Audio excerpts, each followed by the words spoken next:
Hi everyone, it's Michael, and it's time for the February 2020 Orchid Collection Update. And I have to tell you, I am on top of the world. For the very first time in my orchid growing journey, I noticed that all of my plants are experiencing consistent and significant forward momentum. And the reason that is because I really am done with that experimental chapter. I spent years really mapping out which plants do well in semi-hydroponics, which plants don't do well in semi-hydroponics, what's the lowest light levels they can tolerate while still maintaining vegetative growth, which plants can use slow-release fertilizer. Moral of the story is I've spent a long time mapping out the extremes for these plants.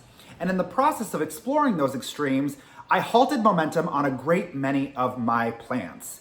And now that I'm not doing that, and now that I've really kind of committed to a grow system, the plants are all doing so well. I'm so excited. There are so many things that are in spike. There are so many things that are just really sprinting forward in ways that they never have before.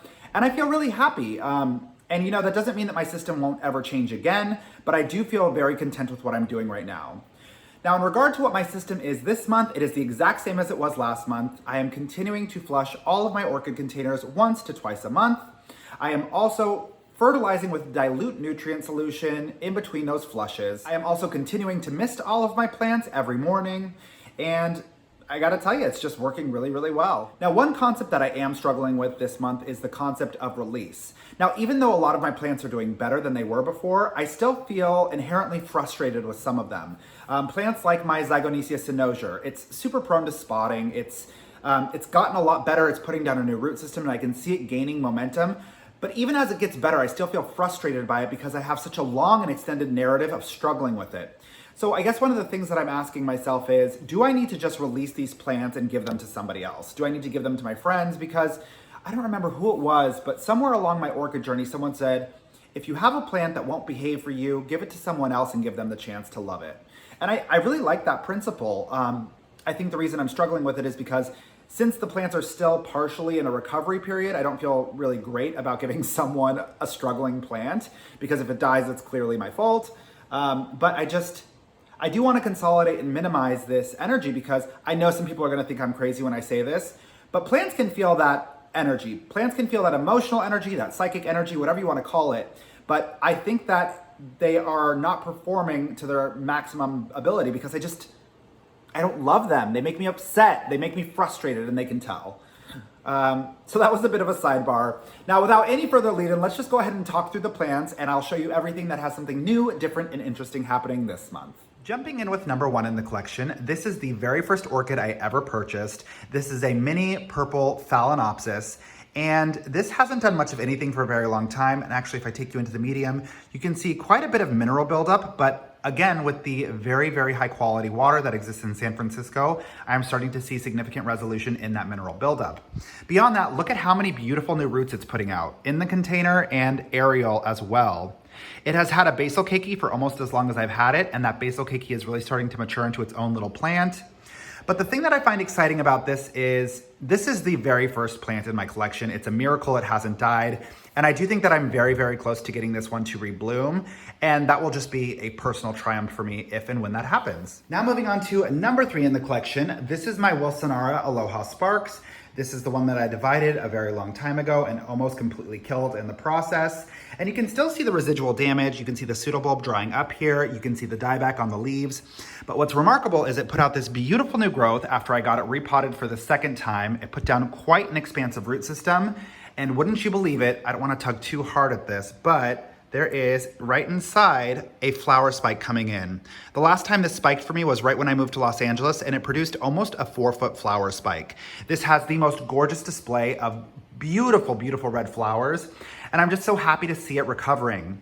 Now, one of the things I did want to point out here is that in my past orchid growing life, I used to always remove rotting pseudobulbs immediately. I had the misguided perception that if you left them, it was going to spread rot to the entire plant, which is sometimes a possibility. But generally what happens is the bulbs just slowly dry up until they wither into a papery quality, and then you can just kind of rip them off without having to unpot and disturb the plant. And I'll show you exactly what that looks like with number 26 in the collection, my Allosaurus. It has a few bulbs that have undergone that exact process. Now moving on to number 7 in the collection. This is my Dendrobium nobile to my kids, and this one has been in bloom now for over a month. It is just so, so lovely. And again, these are just the herald blooms. So these are the blooms that come when it's time to really take the plant out of dormancy. But I do expect another flush of blooms to come through, maybe in the quantity of around 18 blooms around March. So I think we're getting close. I'm very excited. Also, just look at these new growths. The new growths are healthy, they're vigorous, and they're kind of huge, which is super lovely. Now moving on to number 8 in the collection. This is my Banfield Mystic Maze. What's interesting about this one is it did not produce a flower spike the last year of growth. It produced a beautiful new pseudobulb, which is this one right here, but it was not getting sufficient light levels. Again, I was mapping out how low of light this could take before it would stop really progressing, and I found that boundary. So this year it's produced this beautiful new growth. And actually, if I turn it, you can see it's also pushed out a bunch of new, very thick, vigorous roots into the container. And this is probably the biggest pseudobulb yet. So I'm curious to see how this continues to mature. I think we'll see a flower spike from this guy very soon. Now, one of the biggest triumphs, oh gosh, I'm so excited about this, is number 11 in my collection. This is my Psychopsis Mendenhall Hildos. Again, look how vivid and gorgeous the modeling on the leaves is. I've had this plant since 2017, and it has given me for the very first time the most stunning little flower spike. Now, one of the things that I find really remarkable about this plant is if you look at the flower spike is modeled just like the leaves. It has this beautiful speckling, which is so interesting and unexpected. And I'm just so curious to see how tall this will get because it's already about 2 feet tall and continuing to develop. So I'm super, super curious to see how this progresses. Now moving on to another success story, number 12 in my collection. This is my Oxlottery Prince Phalaenopsis. This one is such a joy for me. I picked this plant up early in my orchid growing journey. It was a rescue from Home Depot. I bought it for, I think, $1.50. And it has taken its time to really recover. And man, this plant has seen some real mistreatment from me. I mean, this went through the slow release fertilizer experiment. It went through a bunch of different things that I did, the Physan overtreatment that I used to do. And it has just made it through, and for the very first time has blessed me with such gorgeous blooms. It's this lovely shade of almost canary yellow with a pink gradient and then some vivid maroon leopard spotting on the lip. It is so beautiful. And you know, people get down on Phalaenopsis orchids because they're the most common, but I love them. I think they're stunning. I love that they stay in bloom for so long. And this one isn't even done opening yet. So I'm really, really excited to see this in bloom for the next few months. I just couldn't be more pleased with it. It is so gorgeous. Now, not everything is a success story this month. We're gonna jump to number 17 in the collection. This is my Betty May Steele Carmela Ascasenda. And you might remember this one was in spike for me last month. But due to my own personal negligence, this flower spike has totally and completely aborted. I don't know if you can see it. It's that dried up little crusty on the dead center. The flower spike totally dried, and I'm actually surprised that the plant in general didn't dry up more. I left this, my Vanda, and my Coryanthes in the window unattended for a full week. I just forgot that it was there because I actually have it, I don't know, you can kind of see right over there. It's placed behind the curtain, and I forget about it when it's nighttime because I don't see the plant. I left them all for a week, and when I came back, the flower spike had dried up. So I'm devastated about that, but the good news is I know how to get this plant to spike, and it's healthy enough to spike, so it will spike again. I just have to remain calm and not take it too personally. Moving on to number 18 in the collection, this is my Zygopeplum. Now this plant was on a very similar track to my Zygonesia. I was feeling super frustrated with it, but now just look at it go. It produced these 2 beautiful new pseudobulbs this year, which is the first time any of the new growths have ever made it to maturity. And now it has these 2 new growths coming in on this side here, and I'm pretty sure that both of these are going to give me flower spikes because it blooms off of immature growths. Look how the root system is beginning to reach and expand. It is just really making a full recovery. It has expanded within the container. It's just doing so well. And I'm super pleased to see that happening. I will say that I feel my organizational mindset is really bothered by how asymmetrically this plant is growing. I really wanna separate it. I wanna divide it, but you know what? It has seen so much trauma and has done poorly for so long that I'm not trying to mess with its success or forward momentum at the moment. So I'm just gonna have to deal with it being a little wonky until it is time to really divide in a way that's not going to compromise the wellness of the plant. Now moving on to number 21 in the collection. This is one that I don't show super often because not a lot of remarkable things are happening with it, but it is starting to progress in a really interesting way. This is my Patio Peplum Pinocchio Lowy. It is such a gorgeous plant when it's in bloom, but a long time ago, one of the fans developed brown rot, and it was an instance in which you really needed to divide it before it kind of overtook the entire plant. So I divided that, the brown rot off of the plant. I got rid of that fan, and it has slowly but surely been recovering. And now if I take you into the container, you can see it has a super well-established root system. It has a lot of green tips in the container that are continuing to circle. Actually, if I take you in up top, you can actually see it expanding there as well. But the interesting thing is it wasn't getting sufficient light levels in Los Angeles. I had it somewhere that was, I can't even describe it as bright indirect shade. It was just kind of shade. But this one is now sitting in a kind of northwestern facing exposure in my apartment, and it's starting to put out another leaf, and it's really positive. I'm excited because I can't wait to see this one in bloom. It is a sequential bloomer, but this is the first time I've seen it do much of anything since it produced the new fan. Now on to another plant I don't talk much about. This is my maxillaryatena folia. This is number 22 in the collection, and I feel a little confused by this one. I do notice that it has turned a much more vivid shade of green since it's been under the LED grow light, and it is producing new growth. So if I kind of rotate the plant, you can see it has a few new growths coming in various spots, like right down here. Now the interesting thing about this is most of my other plants have responded to the LED grow light by putting down a brand new flush of roots. But this one you can still see, the root system is the old root system. It has not put down any new viable roots. You can see it's just starting to do that. I don't know if they're gonna venture down into the medium, but also it's producing aerial roots from some of the newer growths. So if I rotate the plant again, you can see right up here, it's producing a series of aerial roots. So one of the things I'm contemplating is actually just dividing it and repotting this one to really encourage those new roots to take hold. But I need to do more research first. But I do think it's promising because it's never really had new root growth for years. Now moving on to number 26 in the collection, this is my Aliceara stellar. I did a bloom profile for this one, and it's such a beautiful plant. I really don't want to let it go, but it is kind of an extension of the same conversation as the Zygonesia. This one has been doing poorly for so long that I just am starting to have feelings of resentment towards it, even though I'm sure undoubtedly it's my fault. Now it's interesting because it's producing this new growth. It has been producing this new growth for a while, but it's not developing particularly fast.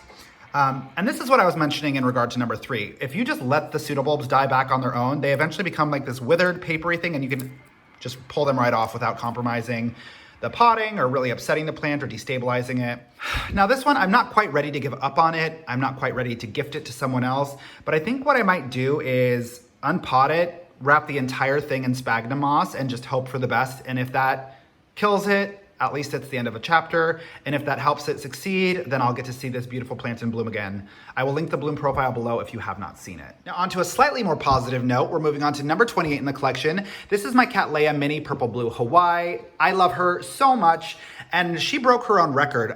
This plant was in bloom for almost a full month, which is uncommon for a Cattleya. Typically this one will stay in bloom for me for a period of about 2.5 weeks, but it missed a full month by 2 days. It stayed in bloom for 28 days. Which was just such a nice treat because this plant, once it was divided, it kind of halted development for a while as it recovered. But I'm so pleased to see it. It's well on its way. It has new growth coming in, so much new vigorous root growth. Now I did want to show you one of the divisions because the division has followed a very similar path. It just kind of halted, and it didn't seem like it was going to do much of anything for a while.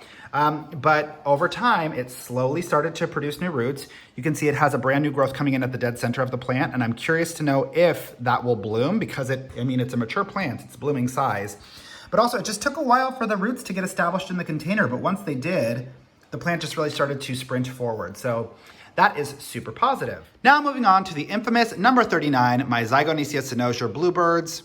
Now, I don't want to undermine the fact that there is a lot of positive momentum happening with this plant, which I will show you in just a moment, but I just feel generally frustrated and exhausted with it. This plant struggled for so long, did nothing, and now that it is doing something, I just feel annoyed by the aesthetic. I feel annoyed by how easily it spots when residual water content stays on the leaves. Just so much about this plant just bothers me.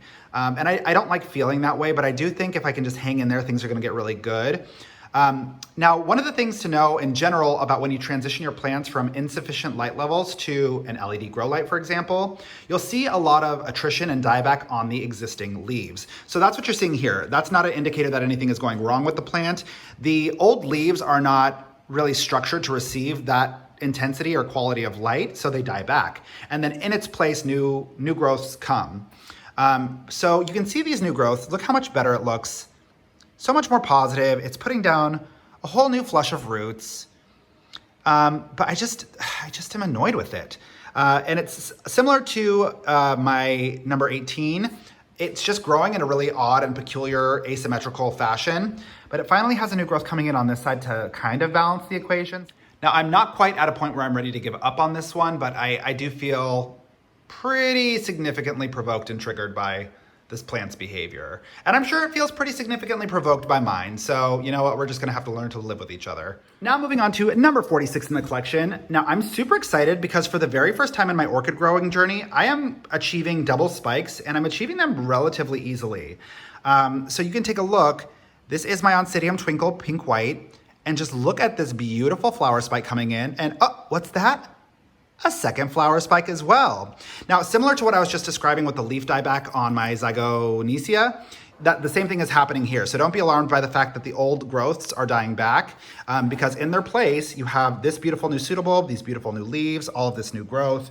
So that's just a way of things. Don't panic. You know, the entire Twinkle assortment of orchids just tickles me endlessly. They are so cute and so darling and just so, they're just like a little twinkle. They really are just like a little ray of light in your home. So I'm so excited to see this one in bloom again. Now moving on to number 51 in the collection. This is one of my wedding day Phalaenopsis orchids. That's not its official name. I actually had these orchids at my wedding. I had 5 of them, but you know what? Caring for 5 white Phalaenopsis orchids is not really a priority of mine. So I am slowly gifting these orchids to my family and friends. But what I wanted to showcase is 4 of them went into spike at the exact same time this time around, so they are becoming much more predictable. Again, this environment really committing to a grow system has really empowered all of the plants to excel. And if I take you in, we have another beautiful double spike story. There's one spike coming in there, and there is another spike creeping its way. I don't know if you can see it. There's another spike creeping its way in there. Now, these are different. You can see the flower spikes have a bit of a sharp edge to them. They almost look pointy. And then I have a new root growth coming in right there. And that is more rounded. So that's really the distinguishing characteristic. That's how you know the difference between the spike and the new root growth. But this one is definitely a double spike, and this plant blooms. It's big, it's an arcing flower spike. So every time these plants bloom, they remind me of the magic of that day and of how much I love my husband. So I'm just so excited to see this one not only in bloom, but double bloom. Now moving on to number 54 in the collection. This one just dropped its blooms last month. This is my Brassolalia Cattleya Volcano Prince. Such a beautiful plant, and almost as soon as it dropped these blooms, look what it started to push out. 2 new beautiful growths at the base. So I'm so pleased to see this one just like clockwork. It blooms, it puts out new growths. It's gonna bloom again, and then it's gonna put out new growths. And now that I'm sustaining, again, that same treatment system, I do feel like I can expect this plant to behave pretty consistently. Jumping back in with number 58 in the collection, this is my Anthes Miranda XL. And just like my Ascocenda, this one suffered from when I forgot to water all of the plants for an entire week. You can see that the new growth died back entirely. And this is it's a moisture loving plant. You know, it likes to remain damp, so it's not surprising that it died back. I'm not terribly concerned about it big picture because it seems to be a very vigorous plant and it's done well for me classically. So I'm just gonna keep an eye on it. I'm filming this one slightly out of sequence because I totally forgot about it, but this is number 60 in my collection, my Bellara Peggy Ruth Carpenter, and this one has been quite an unexpected winner. Now, it's interesting because it put out this, you know, kind of misshapen, not fully developed pseudobulb, and then it gave me a flower spike off of it with just 1 bud, and I kind of thought this was a desperation bloom. Now, I've used that term before. Desperation bloom refers to a plant that will push out a flower spike because it believes it's its only hope for survival. So the plant isn't doing well, but it uses all of its energy to produce a flower spike in the hopes of being pollinated and living on that way. So it produced this one and I was like, oh gosh, this plant isn't really doing well. But then it produced this entirely realized pseudobulb, which is giving me an entirely realized flower spike. And that's just so exciting. I mean, you can see the difference between this flower spike and this one. So it's kind of interesting, but I'm so looking forward to seeing this one in bloom again. It is so gorgeous and very It's bright, it's starry. Now moving on to the newest members of the family, we have number 64, 65, and 66. You might notice that none of these have been repotted, and that's on purpose. I'm going through a bit of a paradigm shift when it comes to introducing new plants to my collection. I used to be very much of the perspective that, hey, when you get a new plant, you immediately should repot it, you should immediately treat it, and just kind of make sure everything is squared away. Now, I still feel that way in certain circumstances. So if I receive a plant bare root, then there's not much I'm going to do that's going to disturb it further than it already has been disturbed. But with plants like this that are married to bark medium or moss medium, and that I just got from an orchid show, I don't know how long these plants have been in transit. I don't know what kind of stressors they've endured. So I kind of want to give them just an opportunity to stabilize in my home environment. Again, they are all quarantined, so if they do have pest problems or anything of that nature, it can't expand to the rest of my collection. But I do think that my preference is becoming to just allow them to exist in the potting medium that they came, exist in the method that they were grown for at least a while until I see that they have some forward momentum. And that's a great indicator to me that they're vigorous, that they're healthy, and that they're capable of investing energy in new root growth, in a transition, and then I'll transition them to semi-hydroponics. But for right now, I'm just keeping an eye on all three. Now that's pretty much it. I know that this has been a longer update, but I just feel like more and more things are happening. I am so looking forward to this new chapter of my orchid growing journey, in which I will almost always have things in bloom, I think. You can see just the plants are so happy and they're just really living their best life. I couldn't be more pleased to see that all of my experimentation has not been for nothing. I'm so glad that I know the boundaries of what these plants will and will not tolerate, and that I can really commit to a system and just watch them excel and enjoy their beautiful blooms. So having said all that, thank you as always for choosing to spend your time with me. If you have any questions, concerns, or feedback, go ahead and leave it in the comment section below. Don't forget to support one another in the comment section because I'm so seldom available to do so. Don't forget to click subscribe and have a beautiful rest of your day. Bye guys.